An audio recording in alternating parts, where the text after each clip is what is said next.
অপপ্রচারটা কে করছে? তৃণমূল থেকে করছে অপপ্রচারটা। কি করছে?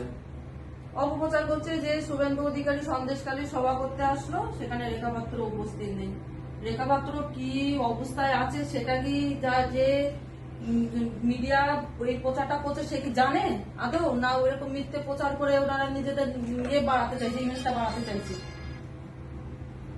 আমি এখানে হসপিটালে অ্যাডমিট, আমি নিজেও ডাক্তারকে আমি বলেছিলাম যে আমি ডাক্তারবাবু আমাকে কয়েক ঘন্টার জন্য ছেড়ে দিন, আমি শুধু সবাই যাবো, গিয়ে একটু ওখানে দাদাকে সম্মান জানিয়েই চলে আসবো। কিন্তু ডাক্তারবাবু বললো না, সম্ভব না, আপনাকে ছাড়তে পারছি না, কেননা আমাদের এরকম হসপিটালের কোনো গাইডলাইনে নেই যে পেশেন্ট এরকম সিরিয়াস অবস্থায় ছাড়া যায়, ওই জন্য যেতে পারি। তারপরেও এরকম একটা অপপ্রচার কালকের থেকে আমি দেখার পরে আমি হতাশ হয়ে গেছি যে এরকম একটা অপপ্রচার কেন করছে এই তৃণমূল থেকে, এরা কি চাইছে।